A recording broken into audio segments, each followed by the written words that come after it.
If you are over 55 and feel that burning, electric pain running from your lower back through your buttock and down your leg, I want you to understand something very clearly. This is not a simple muscle strain, and it is not normal aging. That pain has a name: sciatica. It appears when one of the longest and most sensitive nerves in your body, the sciatic nerve, becomes irritated, compressed, or trapped along its path. Many people think the problem is in the leg because that is where it hurts, so they stretch the hamstrings, pull the calf, or massage the thigh. But in people over 55, the true origin is almost never in the leg itself. Most of the time, the real trouble is in the lumbar spine and deep hip muscles. Years of wear and tear, mild arthritis, disc degeneration, and stiffness in a tiny hidden muscle called the piriformis can reduce the space around the nerve. Think of it like a garden hose that someone is stepping on at the base. The water stops flowing further down, even though the foot is not touching the far end of the hose. Your sciatic nerve works the same way. The compression is usually at the spine or deep in the hip, but the pain is felt far away, down the leg, or even to the foot. This is why random leg stretches often do not work and sometimes even make things worse. The good news is that your body can respond very quickly when you use the right movements, in the right area, and at the right intensity for your age. In this video, every exercise I show you will be focused on treating the root, not just chasing the symptoms. Tell me in the comments, does your pain go down the back of the leg or more on the side? I want to start with a movement that is especially important if your pain worsens when you stand or walk for a long time. Many patients over 55 tell me, "Doctor, I feel better when I bend forward over the sink or the shopping cart." That is not a coincidence. When your spine ages, the small joints and discs in the lower back often feel relief when they gently open forward. Seated lumbar flexion uses this natural tendency to create more space for the sciatic nerve. Let me tell you about Margaret, 72 years old. She came to my clinic holding her lower back, afraid to walk more than a few minutes because the pain shot down her leg. We started with this simple seated movement. After just a few repetitions, she looked at me surprised and said, "The pain is not going as far down my leg." That was the first sign that the nerve was calming down. Here is how to do it. Sit on a firm chair with your feet flat on the floor. Place your hands on your knees. Slowly slide your hands down your legs while your body gently leans forward. Let your back relax. Let your neck drop, as if you are finally putting down a heavy backpack you have been carrying all day. Stay in that position for a few seconds, breathing calmly, and then slowly roll back up, as if your spine is stacking one vertebra at a time. If this is difficult, do a smaller movement. You do not have to go very low. Even a short forward bend can help. If you feel a slight pulling or a gentle ache in your back, that can be normal. What we especially like to see is when the pain starts to move up from the leg toward the buttock or hip. That is called centralization, and it is a good sign. It means the nerve is less irritated. Now that you understand the origin of your pain better, we are going to talk about a small but very important muscle that almost no one mentions, the piriformis. It sits deep in your hip, underneath the big glute muscles, and in many people over 55 it becomes hard, tense, and shortened after years of sitting, driving, or avoiding movement because of pain. When this muscle tightens, it can press directly on the sciatic nerve, like a clamp squeezing an electric cable. The result is that familiar pain that runs from your buttock down the back of your leg. Let me tell you about John, 69 years old. When he first came to see me, he could not sit through a family dinner without needing to stand up from the burning pain in his buttock and leg. He thought the problem was in his hamstring. But when we tested his piriformis and taught him this stretch, he felt a deep, precise pull exactly where his pain started. After a few days of gentle practice, he said, "For the first time in years, I can sit and talk with my grandchildren without constantly shifting in my chair." Here is how you can do it safely. Sit on a firm chair. Place one ankle over the opposite knee so your legs form the shape of the number 4, shifting in my chair. Here is how you can do it safely. Sit on a firm chair. Place one ankle over the opposite knee so your legs form the shape of the number 4. Keep your back as straight as is comfortable and relax your shoulders. Then slowly lean your body slightly forward without forcing.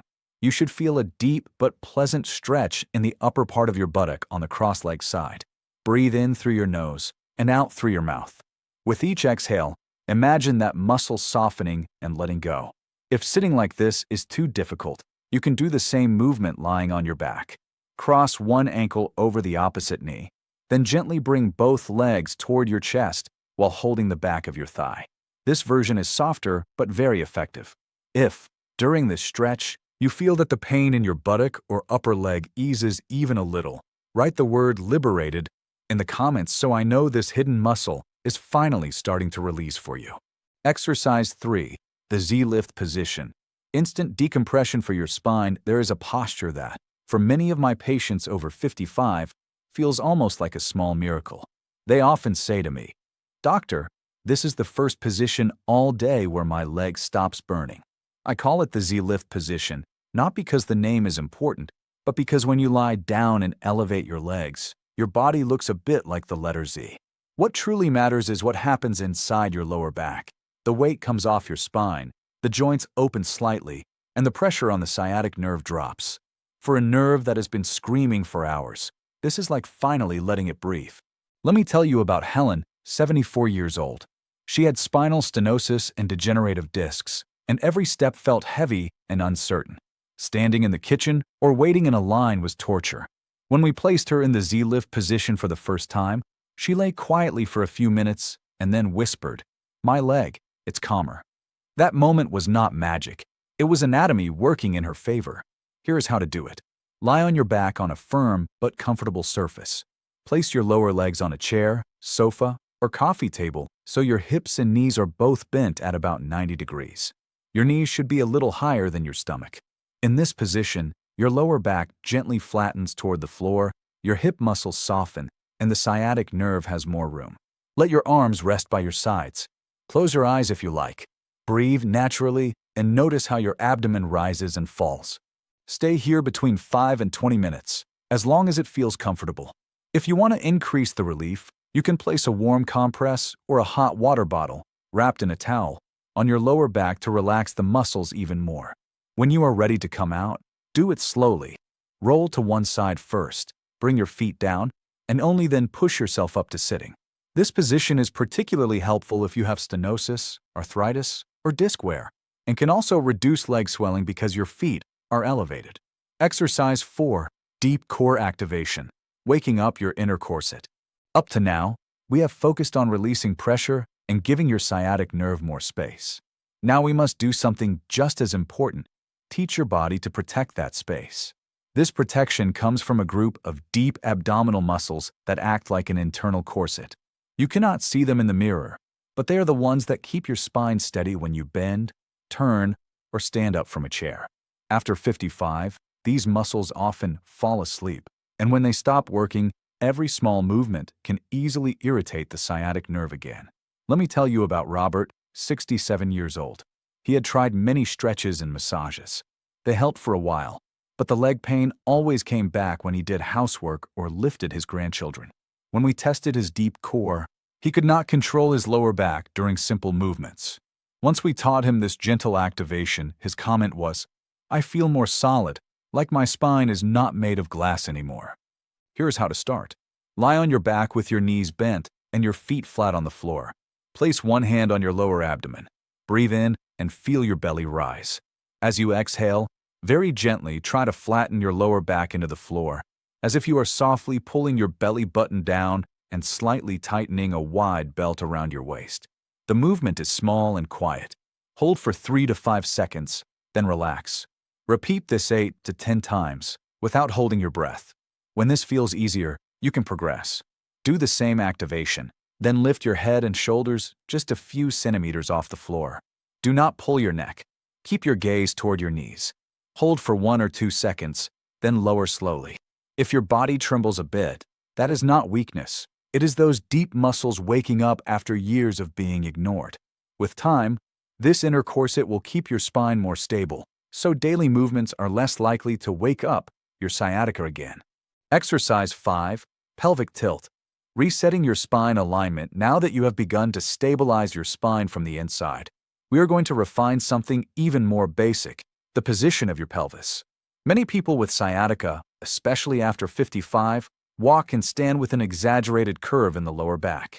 The butt sticks out, the belly goes forward, and the spine falls into what we call an anterior pelvic tilt. This posture compresses the small joints in your lower back and narrows the space where the nerves exit the spine, including the sciatic nerve. Let me tell you about Ellen, 71 years old. She came to me saying, "Doctor, I feel like my back is always arched, and no matter how much I stretch, the pain returns." When we checked her posture, her pelvis was tilted forward all the time. Once she learned the pelvic tilt, she said, "For the first time, my back feels like it's in the right place." Here's how to do it safely using the glut squeeze method. Lie on your back with your knees bent and your feet flat, just like in the deep core exercise. Slide one hand under your lower back. You will feel a small gap.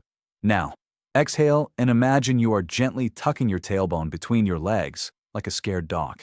At the same time, softly squeeze your glut muscles and draw your belly button slightly downward. Your lower back should gently press into your hand, closing the gap without jamming or forcing. Hold 3 to 5 seconds, then inhale and relax, letting your natural curve return. Repeat 10 slow, controlled repetitions. Very important, pay attention to your pain. If flattening your back makes the leg pain worse or sends it further down your foot, do not go all the way. Stop halfway, at a neutral spine where your back feels straight but not pressed into the floor. Your body will tell you what range is safest. Building your personal daily routine, safety, frequency, progression. Now that you know the 5 key exercises, the real magic comes from how you put them together. Your sciatic nerve does not need hundreds of movements. It needs the right ones, done in the right order, at the right intensity for your age and your current condition. Think of this as your daily spine hygiene, just like brushing your teeth, but for your back and legs. A few focused minutes every day can be far more powerful than one long session done once in a while. Let me give you a simple structure. On a bad day, when the pain is stronger, you might start with the Z-lift position to calm the nerve, then add very gentle seated lumbar flexion and finish with a soft piriformis stretch. On a medium day, you can repeat those and add a few rounds of deep core activation. And on a good day, when the pain is milder, you include all 5. Z-lift, seated flexion, piriformis stretch, deep core activation, and pelvic tilt, in that order. For most people over 55, I recommend starting with 5 to 10 repetitions of each active exercise and 5 to 10 minutes in the Z-lift position. Your rule is simple: no aggressive pain, no forcing.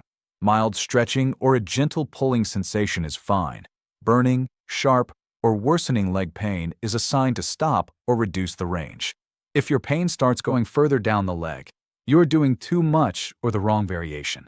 Whatever level you are practicing at, sitting, gentle floor work, or more active, write your level in the comments. I always read them, and we can share our journey together. Your path to recovery. Aging is a choice. If you have followed me until this point, I want you to pause and recognize something important. You are already choosing not to surrender to pain. Sciatica can feel frightening, that electric shock down the leg, the numbness, the fear of bending or walking the wrong way. Many people over 55 quietly accept it as punishment for getting older. But I want you to hear this clearly. Sciatica is not your destiny, and aging does not mean losing your freedom. In this video, you did much more than stretch. You learned how to work with your body, not against it. You released the hidden piriformis muscle that can strangle the sciatic nerve.